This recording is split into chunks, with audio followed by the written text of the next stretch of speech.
Hello and welcome to the Irn-Cru, an American football podcast made in Scotland by NFL lovers. You are listening to and potentially watching the news crew. I nearly said the review crew. I mean, on as if we're like middle of the season and I was dead optimistic. You are listening to the news crew, and I am your host, Brian, the conscience of Cleveland Donlan. Now, remember, everybody, you can find us on X, on YouTube. You can find us on Instagram. You can find us on Spotify, Apple Podcasts, and wherever you get your podcasts. Remember, get in touch with us. Reach out to the crew. Let us know what you want to hear us talk about on these podcasts. And, well, folks, it's a dynamic duo, and it's the old guard. It's two of the two, and that's, to be fair, our consecutive podcasts together is probably quite a big number, which is quite scary when I think about it. It's nearly as big as Watson's guaranteed salary, which is an altogether bigger and scarier number. Yes, I am here tonight with the man who puts the sin in Cincinnati. It is the one, the only Bengal. It is Stu. How are you doing tonight, sir? I'm doing great, Brian. How's yourself? Very well, mate. I am delighted to be getting on and having the chance to talk ball. Now, this week is actually, there's been, it's funny because we whinge about this pod all the time. This is something for the listeners. A little look in to the planning and the background work that goes on in the crew. Whenever we hit the off season, it's always hard because you don't normally have as much to talk about and as much to look at. When we've got games every weekend, we've got stuff to review, we've got stuff to look forward to, and all the rest of it. So the news crews in the off season can get a bit of bad rap sometimes, but not this week because there is actually a fair chunk of news. There's a fair chunk of stuff that's happened literally over the past week, and there's one of the things that it's back. I'm excited. I'm delighted. It's Good Morning Football. It is coming back, and listen, it's a funny thing because it's coming back on the 29th of July. 29th of July, Good Morning Football returns, and it is 8 to 10 a.m. California time, so Pacific time, which makes it really weird for us because it's Good Morning Football and it airs UK time at like 1 in the afternoon, which, it's good to watch for your lunch. It's something for you, so I suppose. What time is that on for you then? What time do you get to enjoy Good Morning Football in the sunny lands of Edmonton stuff? We'll be getting so we're an hour ahead of them. So 9 o'clock. If it's starting at 8 o'clock, 9 o'clock here. So it's not too bad. That's still good morning football. It's not good afternoon football, which doesn't have quite the same ring to it. But it's back. It is. I don't know about you, mate, but for me, it's one of those things when Good Morning Football comes back, it's kind of like, right, okay, it's coming. The season's getting closer. Yeah, season's getting closer and closer. Yeah, I was going to say, it means we're right around the corner from the Hall of Fame game, like kind of thing. So that should be coming up as well. And that's why I'm figuring probably because that's when in 2 or 3 weeks or something like that. So I'm guessing football's probably going to be previewing the Hall of Fame game. So. No, it will be, and it's one where I need to be honest, and I need to be straight up. It's there you go. I've now just found out. So it's August 1st, Thursday, August the 1st. We've got the Hall of Fame game, which is between the Houston Texans and the Chicago Bears. And I need to be honest, I was much more interested in it last year because the Browns were in it. So I can't say I've been keeping a close eye on the Hall of Fame game but there you go, folks. 1st of August. It is going to be there, and it is, as I say, it's a good matchup, to be fair. A lot of hype around both the tech. Probably, there you go. There's a question to start us off. It's not even a kickoff question. Are they the two most hyped teams going into the season? Bears and Caleb Williams, Texans and CJ Stroud's sophomore season. Are they? Yeah, I would say once you're looking outside the Kansas City Chiefs, who are obviously being hyped for the whole potential of a three-peat, happening this year, I would say, CJ Stroud is kind of everybody's darling, mine included, and Caleb Williams is the hot new thing in the league, and the Bears are on the up, and there's that kind of all that good feel-good story around them, and are the Bears about to break the entire league by putting on an extra 6 or 7 wins on top of their record from last year and make the playoffs and go on a Caleb Williams fueled Super Bowl push. Yeah, so yeah, I would agree. I think both these teams are definitely the hyped teams. Yeah, do you know, I'm actually going to be a bit bold. I'm going to say they are both more hyped than the Chiefs this year. But I think there's been with the Rashid Rice stuff and all. There's been a lot of kind of reasonably negative news coming out of Kansas City. That I actually think they're not as big in the media. Certainly, I've not noticed them being as big in the media. Certainly not a positive way. Is either of those two teams. But yeah, we've got a lot of media news. Skip Bayless has left FS1. Oh no, no more Skip Bayless. I'm sure Skip will be fine, and he'll land a job somewhere else. But all of this chat about media personalities and the broadcast media brings us to our kickoff question for this week. And the last bit that I didn't actually mention there, Randall Cobb has just joined the SEC network as one of their college analysts. So well done, Randall. The slightly unusual bit about Randall Cobb doing that is that he's a free agent at the minute. Yeah. But he is open to signing for the right team. So he's not retired from the league. This isn't your Greg Olsen move, where he retires for the league and then he moves into the world of being an analyst, being a broadcaster. So, or your Tony Romo, or your Tony Romo type move, like the Tony. It shows the differing levels of respect that I have for Greg Olsen all the way up here, and Tony Romo not quite so much. Everybody wants Tony Romo at first, Brian. You need to remember it was like the whole thing of he's going to be able to predict every single play call as it or before it happens, kind of thing.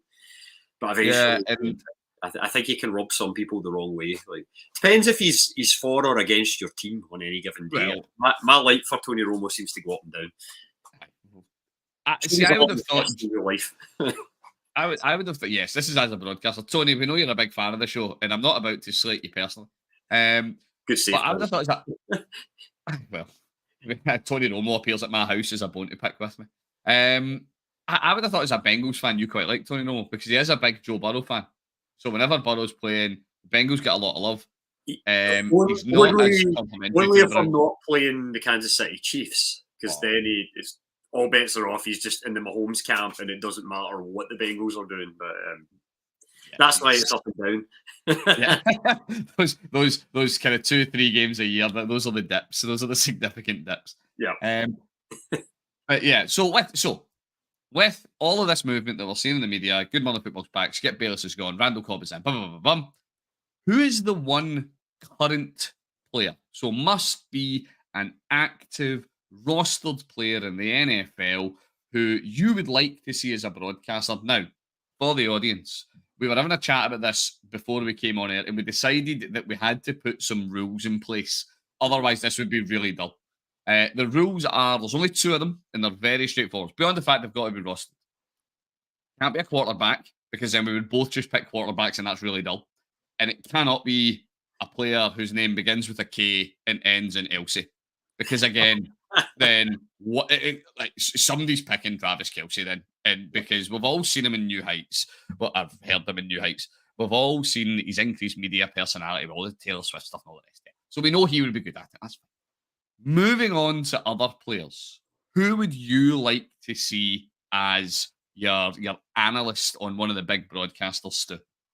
Well, this one's maybe coloured a bit by recency bias and partly due to the receivers series. If you steal mine, Stu, I'm going to be so angry with you. I'm totally stealing yours because I'm going with George Kittle. Because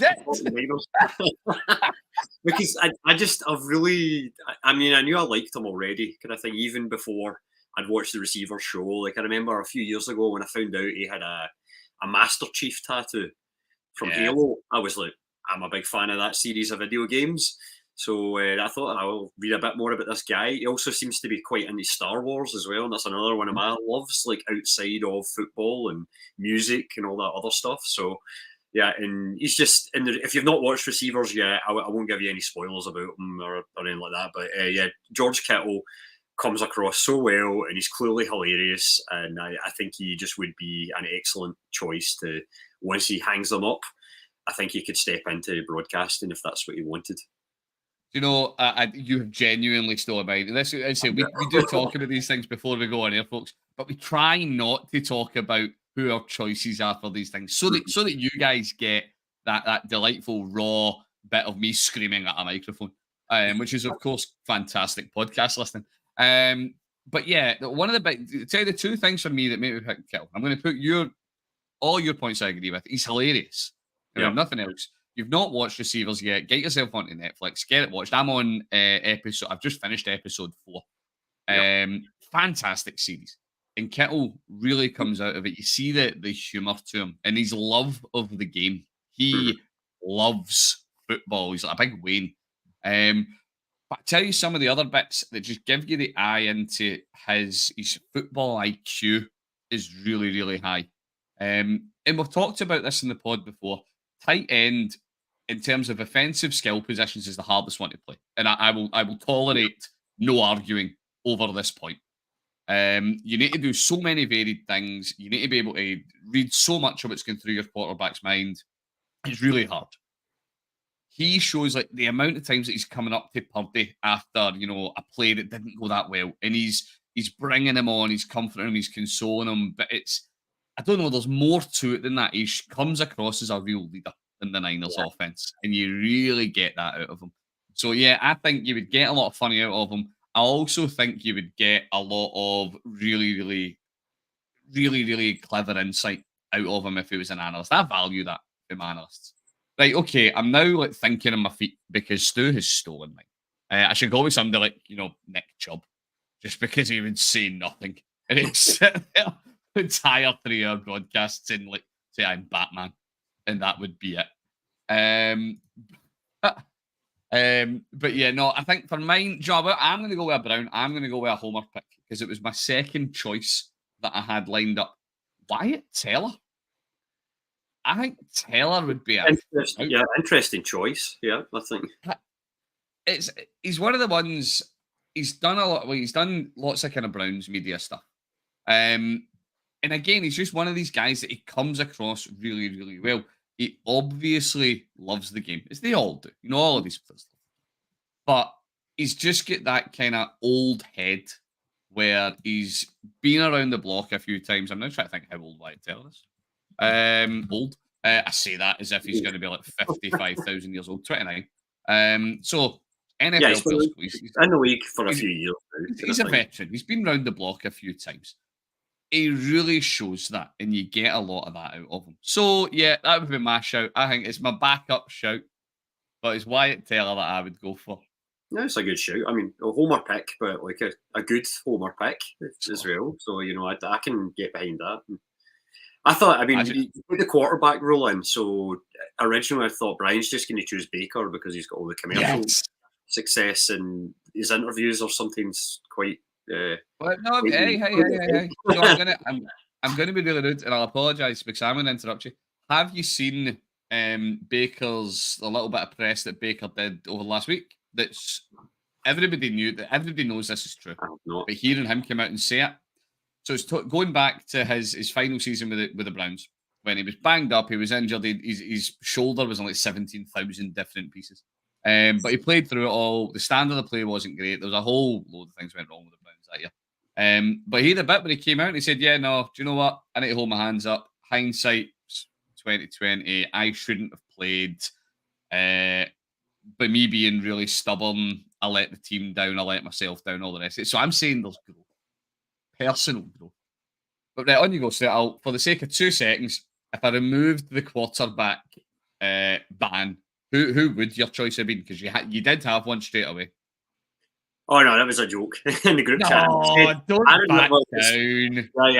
We talked about like someone that was well travelled, has been around, and I'm like, well, he's been to 2 teams. One of them a small place like Green Bay, Wisconsin, and then he is now in a large place, New York.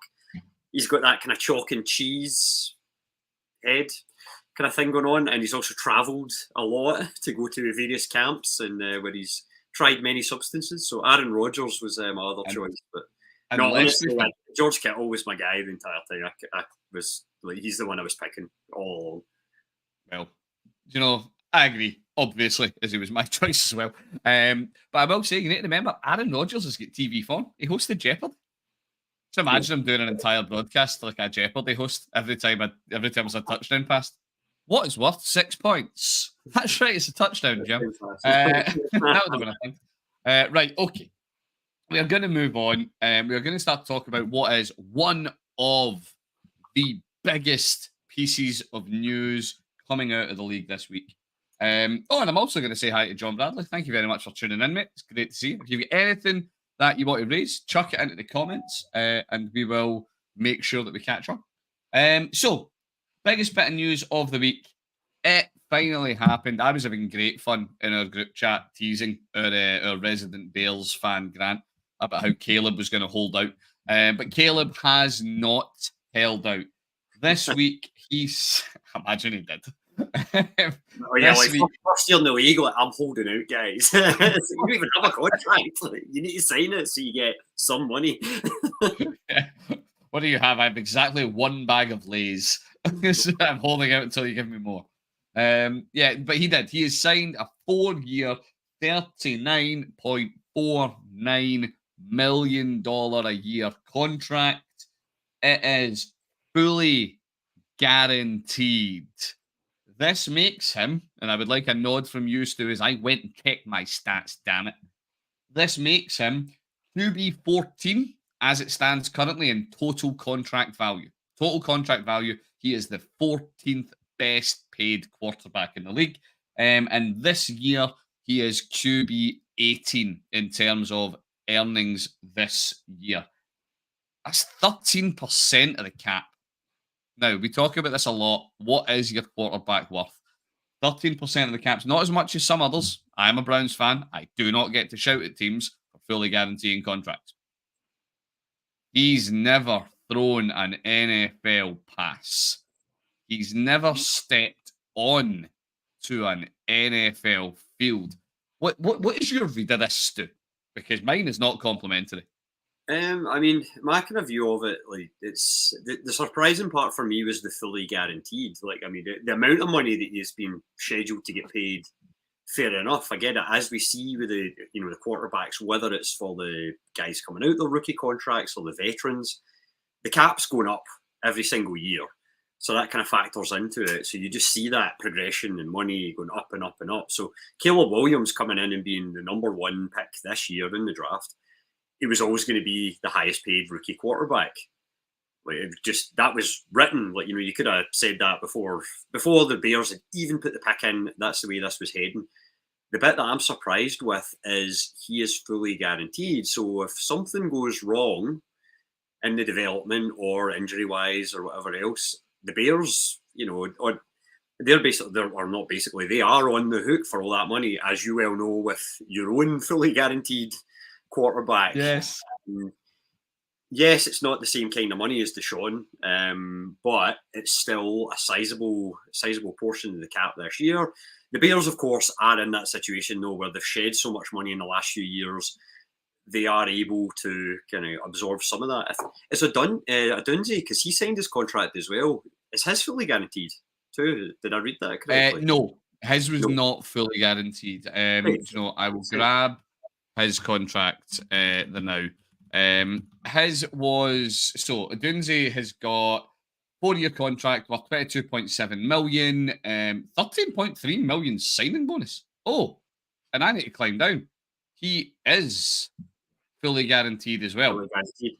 So the Bears, I understand, like, I mean, if I'm looking at it from the Bears' point of view, what they're trying to do is essentially say, okay, this is us, we're on the up and up, and you two are our guys, and we're looking after you. So they're making the big grand gesture of saying, you're going to be the flag carrier or the flag bearers for this team for the next, 8 to 10 years, maybe longer, kind of thing. So we're going to set you up with your rookie contract, and to really make sure that you think well of us, even if the first couple of years we're not maybe getting those like 12, 13 wins that people are predicting for them in the league. That's a side matter that we'll get to.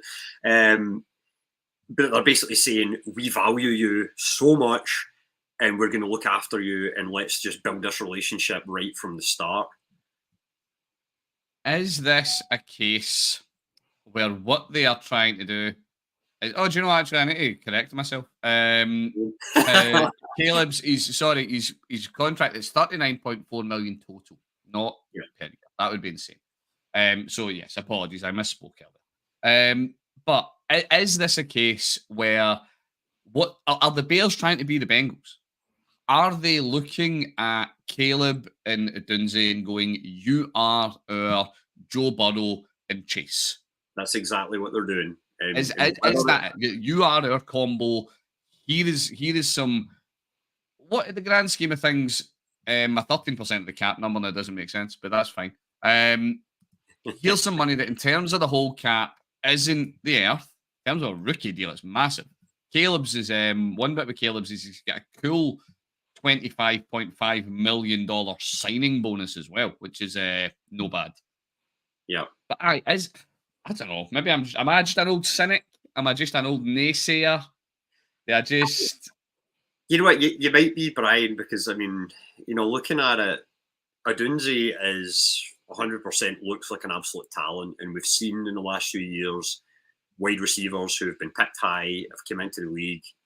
They're all hitting kind of thing, and the way we assess wide receivers these days, it's like everyone had Adunzi as consensus, like probably should be a top 5 pick this year if you didn't have the run on quarterbacks and everything else that happened, kind of thing. And the Bears were lucky to get, I know they maybe could have, people talk about they could have traded down and still got, it was a deep wide receiver class. They maybe could have still got a good one. But for me, I completely agree with them picking Adunzi, and he is going to be their guy if they can look after him. Williams, he was a consensus number 1. Lots of people kind of seem to love him. We've spoke about him a lot on the podcast, and I know most of us are not convinced that he may be as good as he's being touted to be. The way he's been framed, it is like he's going to be the best quarterback that's come into the league for years, although it's hilarious because Joe Burrow came in and then T-Law was meant to be the next. That entire quarterback class the next year was meant to be the best quarterback class in the history of the universe. And then, you fast forward a few years, Stroud's came out and he's been great, and he wasn't even the number 1 pick. No one see right. This way, all this stuff with Caleb, and this is where my concern comes in, and it is the baggage that comes with being number 1. When you are 101 off the board, everyone sees you coming. And when you're 101 off the board and you go to the Bears who ship out Justin Fields, so it's not like the Bears. Like, teams could look at it and say, right, well, they might sit him behind Justin. They might give him, half a season to bed in. We might not deal with him right away. They know he is the starter. They know he is number 1. And they know what he's got. Nobody thought a huge amount about CJ Stroud at this time last year. No one was sat here going, CJ Stroud's going to come in, he's going to light up the league. We're going to get that Texans offense that we saw last year. So I've said this in the pod before, and I stand behind it. I think CJ Stroud caught DC's flat-footed last year. I don't think they expected him to come in and to be as good. Everyone knows Caleb's game. Everyone knows what he brings. Now, they don't know how he'll do, because that Bears wide receiver room is full of talent. Well, that's the thing is, like, if you look at what he was thrown to, or who he was, not what, that sounds terrible. Who he was thrown to. I will throw to it. In college, I mean, yes, there was some bloodlines in there, like in, some all-time great kind of, whatever I forgot who it is. It's Thingy's kid. Anyway, it doesn't matter. The point is that the wide receiver room wasn't that stacked. No. For him in college. So now he's going to a home where he has a Dunze, he has Allen, like he has whatever I forgot his name, guy that was just traded to them in the summer there. But basically, he's got DJ Moore, Roma Dunze, and Keenan Allen. They're your big targets. Yeah, DJ Moore was the one I was forgetting. Kind of thing. I was going to say number 2 because I know he played as number 2 for a bit. So yeah, he has the talent there behind him. There's decent running backs as well. Their whole thing is going to be is have they built the line the right way? Yes.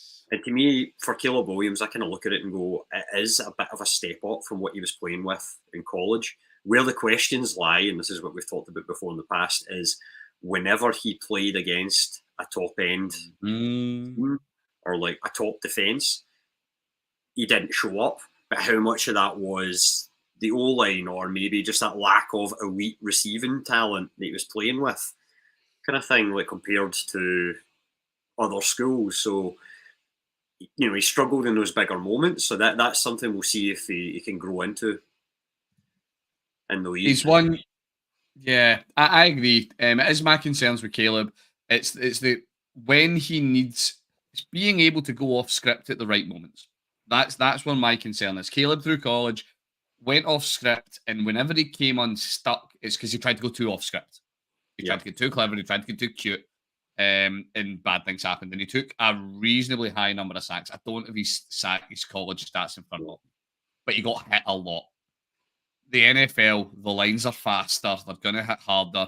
Yes, the Bears have done work with the line. I know they have before Bears fans start angrily tweeting at me. They've no done that much work with a line. So he's going to get hit. And jury for me is out. I don't see it to the same extent that the league sees it. But what can you do? I mean, just quite one last point on it. Like using the Joe Burrow model, there is that thing of, and I realise we have to put in the asterisks about, yes, he's been injured a few times.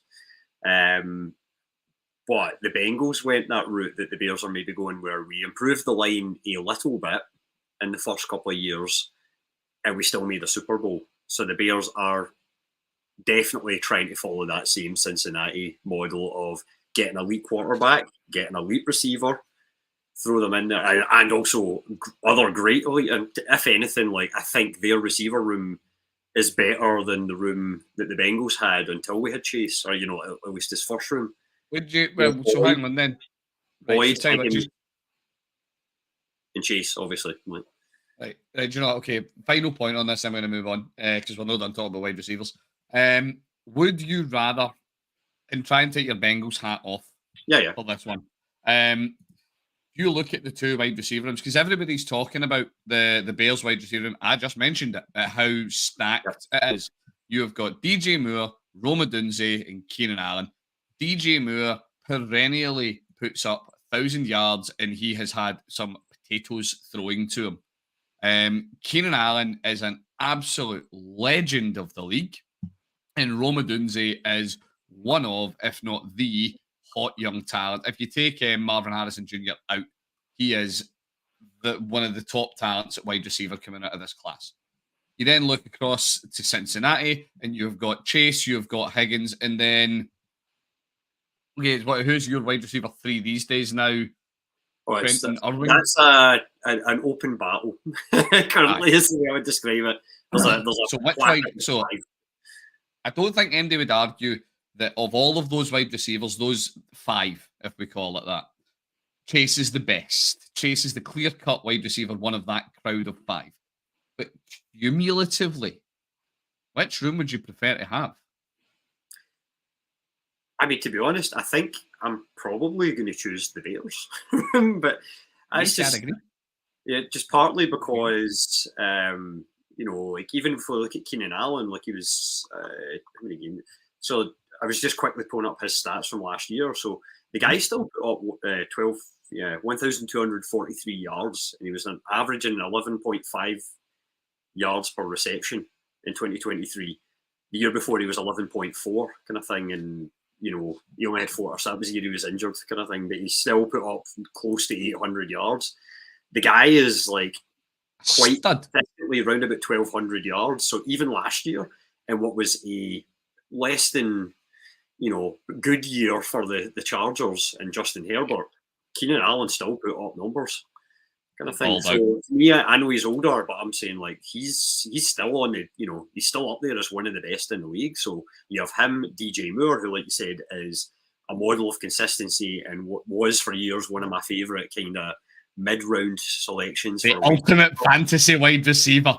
The ultimate fantasy wide receiver too. Yeah, I just been waiting on him dropping, so I'd be like, you know what, I don't feel bad on him as my WR2 kind of thing, or 3 if that's who I'm going to end up with. It didn't matter who he was throwing or who was thrown to him, like you say. He was just quarterback proof rather than matchup proof.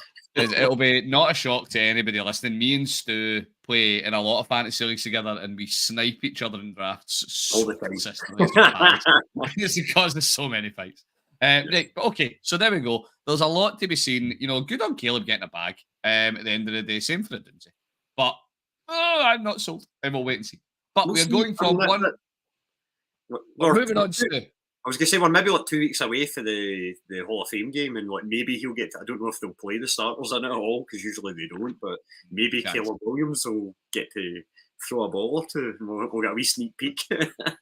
That happens, I will buy you a beer. It's never happening. Caleb Williams chucks a single.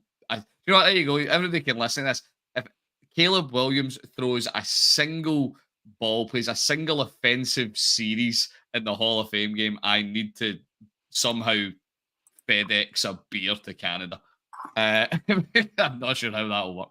Right, okay, we're going to move on. Second big bit of news of the week. I don't think this one is a shock to anybody, but Ayuk wants out of San Francisco. He has officially put in a trade request. Now, before we go any further with this, and this is where I need to be firm with Stu. I know the point you want to make, and you have to wait until the end of the segment to make it, because I agree with you and you're right, but that's not the point right now. So, he wants away, and we're going to indulge in a little bit of the fun and frolics that comes whenever any big name player wants a shift. 2 questions. 1, where do you think he would like to wind up? And I've actually caught a weird snippet on social media for this, and it makes no sense to me. I'll say it in a minute anyway. And 2, where would you like to see him? So, what do you think? So, 1, where do you think, if you were, what for a lot of teams, most teams, would be a walk-on wide receiver 1? Where in the league would you want to go? Which wide receiver room would you want to go and join? The Bengals. Let's try and get that WR3 slot we were just talking about. Oh, imagine that. Imagine Chase, Higgins, and Ayuk. That would be with Burrow throwing. That'd be terrifying. I mean, I'm thinking, being realistic about it though, like if that was to work, you would probably see T going the other way. But I think as part of that trade scheme, he's another guy that he will play under the franchise tag this year, but he ain't happy. Likely signals the T's time in Cincinnati. So if there was a way to make a trade work and somehow make the money work for Ayuk, which I doubt it because it sounds like he wants 30 million. I would want him in Cincinnati, but being maybe more realistic about it. I mean, where I keep seeing him getting tagged to, and I don't know, is the Pats, because they need receivers. Like they need receivers. Like I need more money. They also have the most cap space in the league this year. So they're the ones. According to overthecap.com, the Pats are sat top of the tree with 43.7 million in cap space. So my God, they can afford them. Do you know the one that I have heard, and I've seen it from Ayuk, and I don't know if it was an interview or if it was just a comment, and it just doesn't make sense. Same as the Pats doesn't make sense. I don't know. I see why they want him. Yeah. I don't know why he would want to go there. The Raiders. I've seen a bunch of chat about Ayuk wanting to go to Vegas. I've seen this as well. Because I can't remember what's the connection there again. Like, that's what I was checking. I was like, is he from Vegas? He's not. He's from Rockford, California. I don't know. Rockland, sorry. I don't know if he's maybe played in Vegas in like college or something. I don't know. Somebody can jump onto the Twitter and tell us what the link Ayuk has to the Raiders. But for one reason or another, he wants to play, or has been comments saying he would like to play with the Raiders, which, again, if you've not been watching Netflix's Receivers, watch that just so you can see what last year playing under the Raiders did or is doing to Devontae Adams. It's insane. But anyway, they're 2 teams that want him. Where would you like to see him land? When you look around the league, and again, you take your Bengals hat off and I take my Browns hat off. Where about the league would you like to see him end up, or where do you think makes sense to maybe put it that way? I mean, where it makes sense, but it wouldn't work because of money is Buffalo and the Bills. Yep. Seeing as much as, yes, Keon Coleman, they drafted him this year, and he looks like he's a fairly good college wide receiver. I just don't know if he's a WR1 long term in the league, whereas Ayuk is projecting to be a WR1. So if I was the Bills and there was a way to make that money work and bring him in, then I would go. I like that. I like that one. Another one that I was thinking of, and this is one where it would be a question of ego for me, whether Ayuk is willing to play in a team where he wouldn't be the clear-cut one, but it's a team that, and this is where the fans of this team will sit and get angry with me in a minute. They've got a clear one, but for me, they don't really have anything beyond that. Cowboys. You've got CD, then you've got the ghost of Brandon Cooks and Jalen Tolbert, who are, do you know what I mean? They are what they are. They're serviceable enough options at receiver, but they're not going to make any defense sit up and take much notice. You put Ayuk in there. You get Ayuk on one side, Lamb on another. Yeah, who do you double team? That would be cooking. The other place I thought for him, and it's purely just because of where he went to college, is Arizona. I thought maybe he could end up there because, again, same thing. It's like Kyler Murray. Yes, he's been up and down because of injury and things, but when he has his moments, he does look really good. And with their wide receiver room, it's it's decent, / okay. But if they had Brandon Ayuk there, that gives them that long term. He could be the thing that Hollywood Brown was not for them. And Hollywood good one. Bit of an interesting one, bit of backup in case Marvin Harrison Jr. doesn't play out. Although I don't think many people really see that. Harrison's going to be the number one, but for me, it's similar to Dallas, like you're saying there. Like he would be going back to his where he went to college, but he's probably going to be the WR2 behind Marvin Harrison. But Harrison can learn from Ayuk, although he's not that old. He's at least been in the league and been to a few championship games, kind of thing, already in his short career. So to me, I sort of like the idea of that. But you also have that problem of San Francisco are not going to trade Ayuk to a division. They're not going to trade it with the Cardinals, especially when they've won Marvin Harrison. No, absolutely not going to happen. So I've got two others. I have two other teams. One of whom is actually, and I've seen it mentioned in socials, and I've seen the fans of this team come out and say we don't want them because they've got a lot of faith in what is a very, very young team and a very young wide receiver room. But they don't want to upset what they have there. At Green Bay, put them out of the Packers. They've got a lot of talent in wide receiver already. And I know, again, come at me, Green Bay. Green Bay fans are kind of coming out and saying, yeah, Christian, well, it depends which Green Bay fan you talk about, whether they say it's Christian Watson or Romeo Doubs is number one, but they say they've got that 1A, 1B on the go. You put Ayuk in there and he is one. Yeah. And you then have Watson and Doubs both then as your 2 and 3. Sorry, Jaden Reed fans. But you have Romeo Doubs and Christian Watson as your 2 and 3. That's a pretty scary room to look at for me. I think that would be very interesting.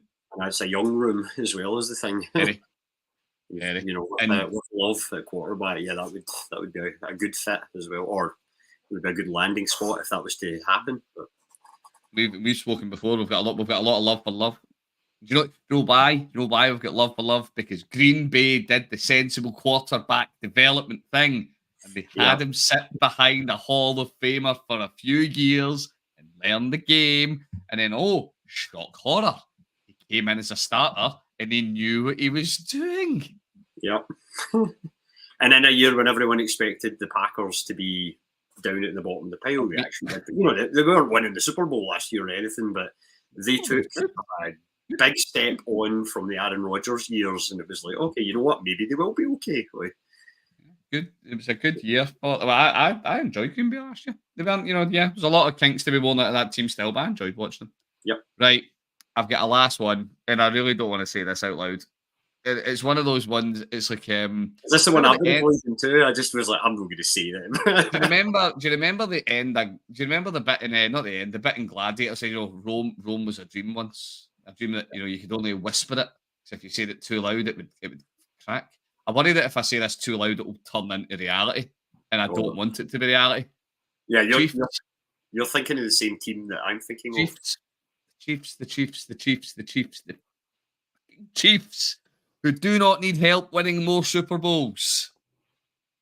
But they really, the Chiefs' current receiving core, as I pull it up, we've got Xavier Worthy, who, yes, he is Very fast fast. as anything. He is. No one is going to take away for the fact that Xavier Worthy is extremely fast. Brian, However, I was just going to say, have you heard that Xavier Worthy is very fast? I've heard. Have you heard that Xavier all the Worthy? chat is he is very fast. I'm like, okay. Yeah, but have you also heard that he's got hands made of luff pack? He's like, and it's exactly what the Chiefs need, a receiver with drop issues. You know what I mean? You've got him, you've got Hollywood Brown, who I do have a little bit of a soft spot for Hollywood Brown, if I'm honest, but he is not a 1A. He is not a stud receiver. And you've then got Rashee Rice, who looked really good last year, but he was also really fast, but he used the car to be really fast. And got, but how long is he going to be out for? What's that suspension going to look like?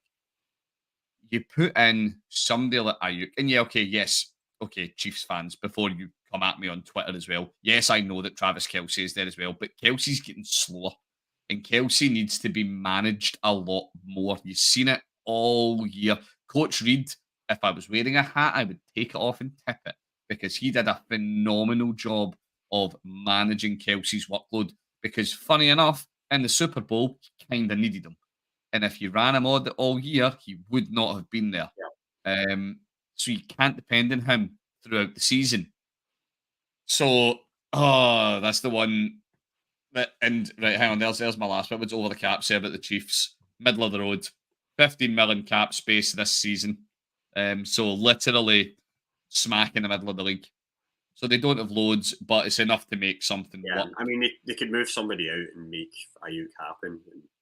Oh. And I don't know what happens with Rashee Rice's money if he does end up going to jail. I don't actually know how that impacts the cap kind of thing. I don't know whether it just gets like moved to the side and in some sort of long-term long-term team suspended list or something like that. Like, yeah, I know that if you get moved on to, somebody will correct me in the comments. I'm sure if you wind up on the commissioner's exempt list, your team can do fancy things about ignoring your wages.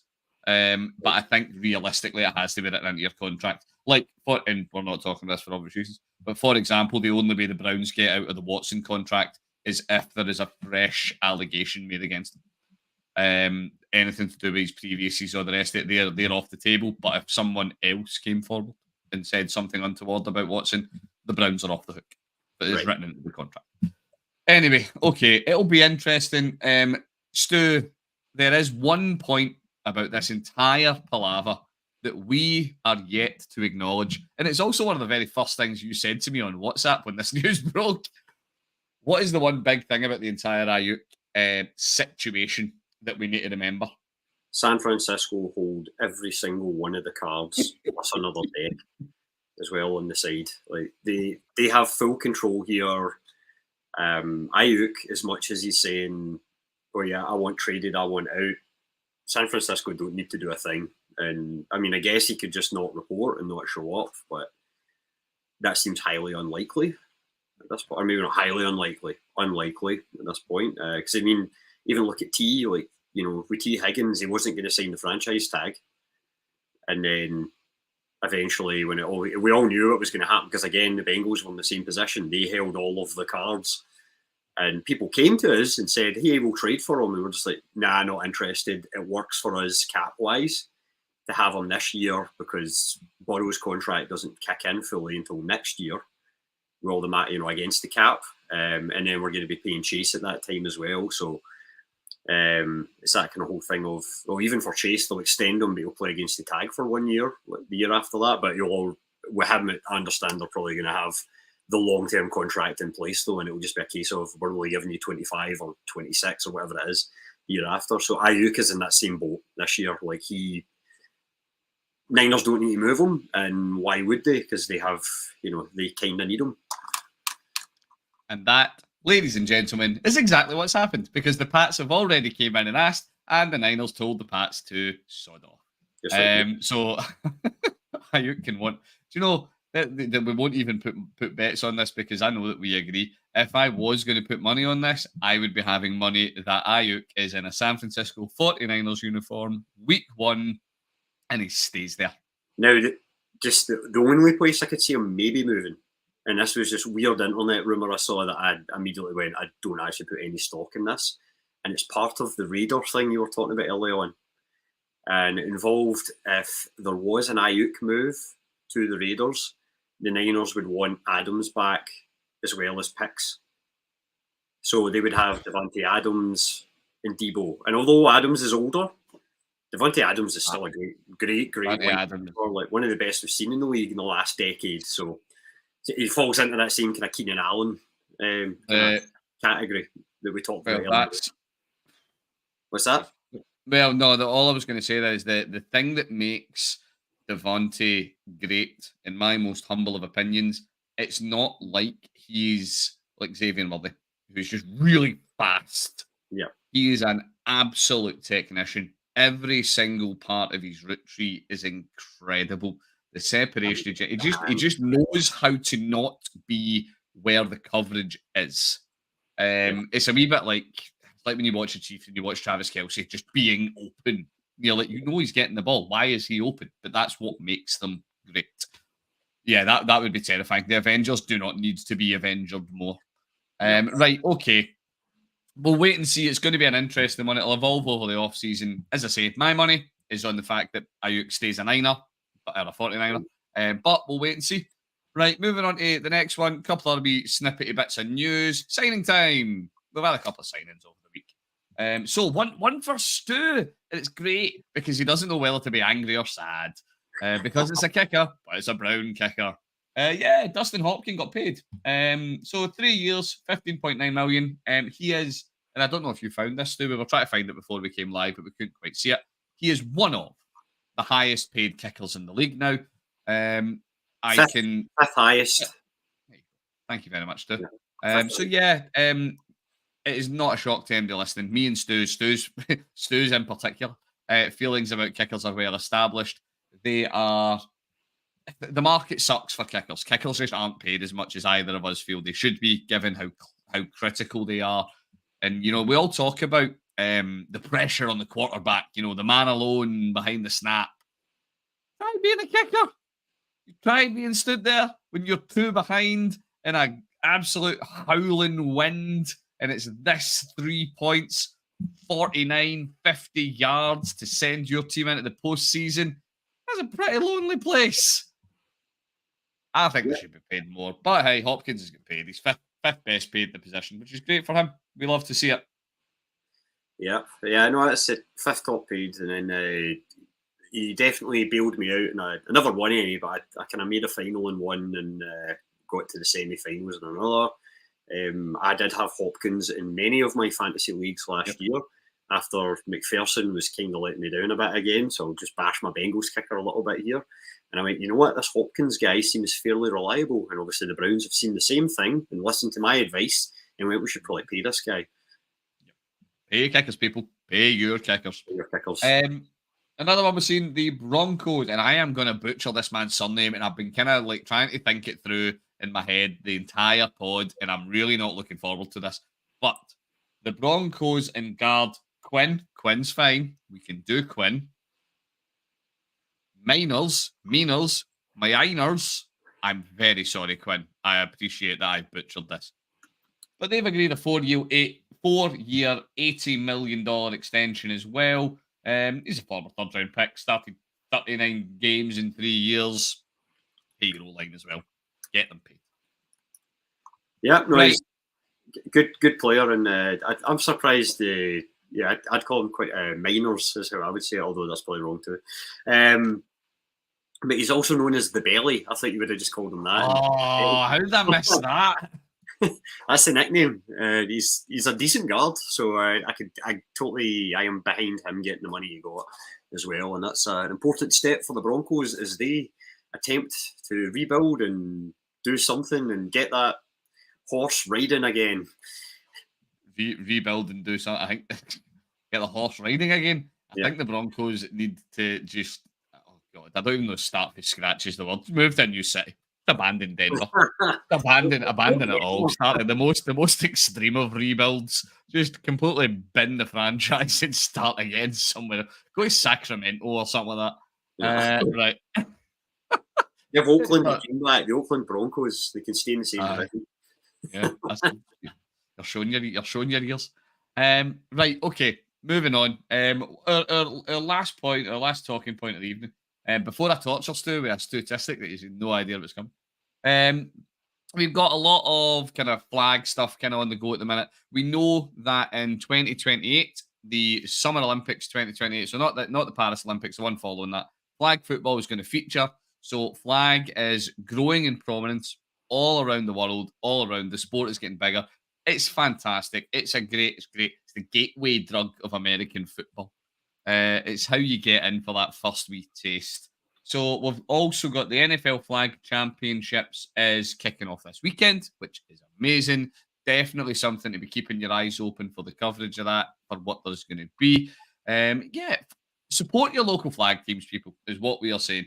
Get your kids involved, get involved yourselves. Flag is something that is everywhere. And on the notion that flag is everywhere, even here in the wilds of Scotland, we don't have a Scott Ball update this week. Da-da-da-da. I'm very sorry. Our resident Scott Ball analyst, Gav, couldn't be with us this week. So we are going to have a Scott Ball update. Hopefully next week, Gav will be able to fill you in on all of the happenings in Scott Ball. But what we can fill you in on is the Scottish Flag Football Association are making moves to get the SCOF Awards, or the Scottish Official Flag Football Awards night, off the ground. So again, it's something that's well worth supporting. These kind of grassroots bits of football are worth everybody backing. Get involved in them. As I've said in the pod before, have a look around about you for BAFA teams, for Scott Ball teams, for flag football teams. Give them your love, give them the support. It's how we grow the game here, folks. And yeah, it's a good. It's flag football is a good laugh as well. It's great for it's great for everybody. It's particularly great for kids to get them that taste of the game and get them into it. Now, with that said, it's time to. Do you know, this is either going to work really well, people, or Stu's just going to know the answer, and I'm going to feel really upset about it. So it is time to bring the show to an end. It is time for the statistic of the week. Now, lots and lots has been, is being, will be made of Caleb's contract. And no shock, it's not the value of the contract that has people talking. It is the fact that it is fully guaranteed. Now, my question this is great. For the people watching on YouTube, you can see me kind of doing the Mr. Burns interlacing the fingers thing. My question though, who had the largest ever rookie contract? Because Caleb's, while it is a big contract and it's guaranteed and it's got that particularly juicy signing bonus, it's not the biggest ever rookie contract. Even if you tag his his signing bonus on top, he is still not the highest paid ever rookie. So, Stuart, to use your Sunday name, do you know, or do you have a guess, who the highest ever paid rookie was? And it was a successful player. I'll give you that. It's not like somebody that was paid hundreds of money and disappeared into the mists of nowhere. Do you know who it was, though? You know what? I don't actually know this off the top of my head, so I'm going to need to take a wild stab. Can I guess? Do you want some clues? Yeah, give me a couple of clues. Right. So it is a quarterback. Okay, I figured it is a quarterback who was drafted in 2010. So it's not a million years ago. It's a fair number of years ago. And I'll give you their teams. Okay, so the quarterback, they played on 4 teams throughout their career. So they were drafted by and played for the St. Louis Rams, Philadelphia Eagles, the Minnesota Vikings, and the Arizona Cardinals, which is where they finished their playing time. They never won a Super Bowl, but they won all sorts of awards and all the rest of it throughout their time. NFL Offensive Rookie of the Year, completion percentage leader. They were a Heisman winner. Loads and loads of accolades accumulated throughout this person's career. Does that help you? Do you know what? I'm drawing a complete blank because I feel like it must be. I'm trying to remember who was in Arizona before Kyler Murray became the quarterback. Because was it the person that was immediately before him? I would need to very quickly check to see if he was immediately before him. No. To make this like non-painful radio. Tell you what, he got dropped. I'll tell you who he got dropped for in Arizona because I know you know who this player is. He got dropped for Josh Rosen. Oh, okay. So because when he played for Arizona, he did not live up to the hype. He only played 3 games in Arizona, lost all 3 of them. That was the end, kind of thing. And it absolutely was the end. 2018 in Arizona. I'm not getting him. Sam Bradford. Okay, I did know that. Sam Bradford, who came out as a rookie, and he was given $78 million in his rookie deal. I'm guessing there was very different rules around rookie contracts at that time. Well, it's one I couldn't go into because the NFL's tinkered with these rules so much I lose track of them. Yeah. But and of that, 50 million of it was in guarantees. So he got paid. And he did a good year. I think he's to this day, he's still the most pass. He's got the pass completions record for the Philadelphia Eagles. So most passes in a game. So 37 completed passes in one game. And he has got the most passing yards as a Vikings quarterback. So sorry, the most passing yards in a quarterback's first game as a Viking with 286 yards. So there you go. A couple of random stats. I wonder if Caleb Williams will be more Sam Bradford or whether he will be more Brock Purdy in his first year. Wait and see. Right. That sadly brings us to the end. We are there. Now, it does, as I say, ladies and gentlemen, it brings this week's crew to a close. It might still be the off-season. Remember, every week, the Gridiron crew is here to see you through. We have got news coming every week. Over the next week or so, don't hold me to it. It might not be next week. It might be the week following. We are going to start our divisional rundowns, our divisional previews. We're going to be taking you through the entire league, and we are going to be looking at what all of these divisions have to look forward to. Now, remember, you can follow us on your socials. You can find us. We are on X at Gridiron-Cru. We are grid_iron_crew on Insta. Stick it into Facebook. Stick it into YouTube. And stick Gridiron-Cru. You can find us in we're on everywhere now. Spotify, Apple Music, Pocket Casts. Wherever you get your podcasts, you can find us to talk all things NFL. And remember to reach out, folks. We love to hear from you. We want to hear what you've got to say about the league, and we want to know what you want us to talk about. Stu, thank you very much for joining me tonight, mate. It has been fantastic to sit and talk ball. Yep, no, it's been fun, and that was a good statistic that you had there. Like I'm looking at myself for completely blanking on Sam Bradford, but good job. But yep, fun chat, and obviously we'll see what happens with Mr. Williams, and we'll see what happens with Mr. Luke. Story of the season, and we've not even started yet. Well, with that, folks, we will speak to you all next time. Thank you very much, and we will see you in the next pod.